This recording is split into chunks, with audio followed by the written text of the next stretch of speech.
They've done it again. AEW's downward spiral continues with, in my opinion, quite the upsetting Dynamite 250 episode. We'll get into that and more reasons why they are spiraling downwards in this video.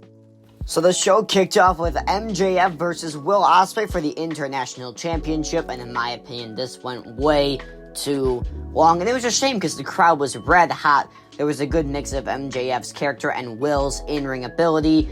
I really just have liked MJF since the beginning. He's a heck of a heel. He just went into the crowd and sprayed water on people multiple times, got flipped off by a fan. The match started off hot with an impressive flip move by Ospreay to the outside. It was like a cartwheel into a handspring, just really good stuff. He also then did a shooting star into a spiral tap, just absolutely outstanding. But then it started to get slow. 15 to 20 minutes, that period of time was boring and at times just kind of meandering. And then the action picked up after a nasty apron bump. It was an attempted ass cutter, which sent us into the 20-minute break. Come back, there's some crowd brawling. A girl punches MJF, which was absolutely hilarious. And then to finish off that segment of the match, Ospreay put MJF's head into a trash can. The action then slowed down again on the outside before a barricade ass cutter.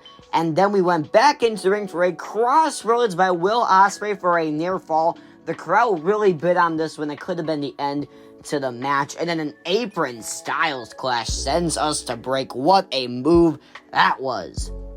So at the 40-minute break, I thought the match was just starting to slow down, getting to this spot. We weren't really selling moves to the point.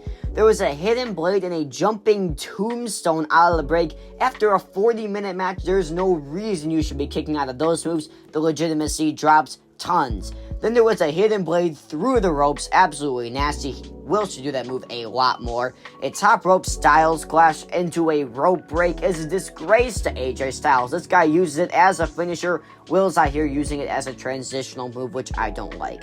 There was a heat seeker into an elbow through the table to send us into the 50-minute break. We come back and the action from this point on was very, very good. Flip out of the top rope, poison Rana, and then Ospreay combats that with one of his own. At 55 minutes, we have a kick out of the hidden blade, which in my opinion, totally destroyed that move. I don't think it will ever come back from what MJF did. 55 minutes, a grueling match, and you're still kicking out. Then Will attempts the Tiger Driver, doesn't do it with some great psychology, bumps into the ref, and a Dynamite Diamond Ring punch for the finish. MJF, oxygen tank and all, is your new international champion. In my opinion, this match went way too long. You did not need to give this an hour if you were not going to do the time limit draw. If you have a chance to do a classic match on Dynamite 250, do it. Don't take up an hour, and I'm going to be doing a lot of complaining because I feel, in my opinion, there are some segments later in the show that got cut that could have done a lot more if this match got, say, 45 minutes. It went way too long. It was a good match. I'm not saying it's bad, but on a show where you had a chance to develop a lot of stories, this match took way too much time. Next up, it is TV time with Chris Jericho. Talk about a cooldown. I really liked his character at first. I really did. And I'm still trying to like him, but he is just doing way too much. He's getting way too much exposure. He should just go, in my opinion, leave. He vows to be on the next 250 episodes of Dynamite. No. Nobody wants that, Chris. Just no. He says who would be crazy not to listen to his teachings, and then finally we get the savior, Minoru Suzuki, Kazi Nina Ray, baby. He says he's going to get a title match next week with Jericho, and Keith and Big Bill are banned from ringside. He then takes out Chris, waves to the crowd. He was the best part of this segment. I've always enjoyed Suzuki, but Chris Jericho is getting way too much exposure. We then get a couple of backstage segments. The Acclaimed are on Team AEW. They still need a fifth member. They really could have done a lot more on this show at time. I was hoping for Mox or Danielson to really forward that story with Swerve going into All In, which I'm incredibly invested in, and you could have really told a good story through the match of can Danielson or Mox, who have very good allegiances with each other, and have made enemies with Swerve, obviously. Can they coexist? And you could do some good stuff to lead into the All In match. Mercedes Moné is backstage with the EVP. She has fully turned heel, which is the correct decision. She is the cowardly heel in this match against Nyla Rose for the TBS Championship. An awesome guillotine knee by Nyla sends us to the first break, and then the action just kind of closes. An avalanche bulldog by Mercedes, and then we have a lockjaw with the CEO glove into the statement maker for the win. Her and Britt Baker then have a pull apart brawl. This is another thing that could have got way more time than it did. Nyla Rose is awesome, and Mercedes has been very good in this heel role. You should have given this match way more than the 5 minutes it got, but obviously we had to cut time because of our hour-long match. Wow. And then this really started to piss me off, because we get a Mariah May segment. She's fantastic. Comes out dressed as Toni Storm after their phenomenal angle to end the show last week. She had great delivery throughout the entire promo, but they could have done more. This is a hot angle. This is, in my opinion, a main event of All-In worthy match. Your longest running story, and just great character work from all involved. And they just do nothing. She comes out and cuts a basic promo. Basic, right? Tony Schiavone tells Mariah May to speak, bitch, which I thought was hilarious. And then Mariah says, we all saw it coming except for Toni Storm. She didn't think the turn would come this late, but Mariah wanted to see how far Toni would take her. She wanted to kill the horse in front of as many people as possible at All In.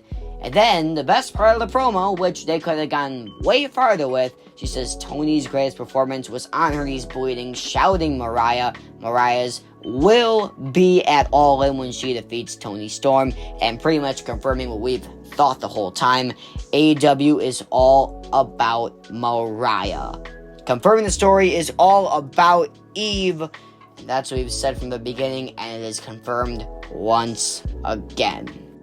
But at the end of the day, you have a chance to follow up on a very red-hot angle, and you give Mariah May 5 minutes. This is a disgrace to your women's division. This is a disgrace to your world title program, all because you wanted to put on a good match that, yeah, the drama was built up because of the 60 minutes, but god dang, it took up way too much time. I was so looking forward to this segment, and in my opinion, Mariah did her best with, what she was given, but they could have done way more, and this is really when it started to piss me off. I was so looking forward to this show, and then we got to this stupid main event, which was Okada versus Swerve. Champion versus champion. This was nothing more than just a glorified house show match. Counters to start, a slow pace because obviously no one wants to get injured before the big match next week. Okada with an elbow drop picks up the action, and a pile driver as a transitional move for the 4th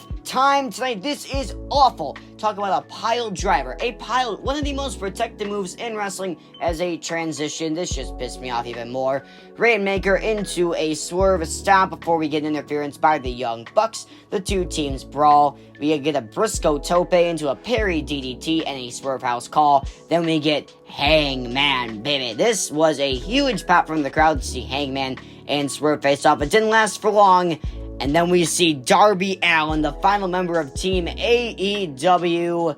He repels Sting-esque, which was a great moment, admittedly. He's going to do something real stupid next week, and I don't know what it's going to be. But it's going to break the air, and that is for sure. And this is another segment that could have been way more fleshed out. You could have done way more with the match to build up some hype. Maybe prelude what's going to happen next week. No, we just get a basic brawl to end the show. Nothing big happens. All in all, this show really disappointed me. We had a big match, which was good, but that's better suited for a 3-hour show like Raw, where you still have 2 hours to flesh out all your stories. Putting Will Ospreay and in-ring in front of stories is a proven thing that does not work. There is a clear reason why you are getting the lowest ratings you've ever gotten in Dynamite, and that is because there's not enough of focus on stories. the two stories you are telling, Blood and Guts and May and Storm, didn't get as much time as they should have, and that's all because we put a big focus on in-ring wrestling. And I like AEW, and I want them to succeed, because competition is better for everyone. But it makes me so mad when Tony Khan clearly can see something is not working and puts on a good match for the sake of having a good match, and we all know the rematch of that match is going to happen at All In. Will is going to win the belt back. It was, in my opinion, a waste of an episode. You had a chance to do something real cool. It was a good match and a decent episode. You just could have done way more, and that's why AEW is on the wrong track. Let me know in the comments down below what you think of this episode. It's been quite divisive, so let's see what you guys think. Be sure to like and subscribe. See you next time for Section 101.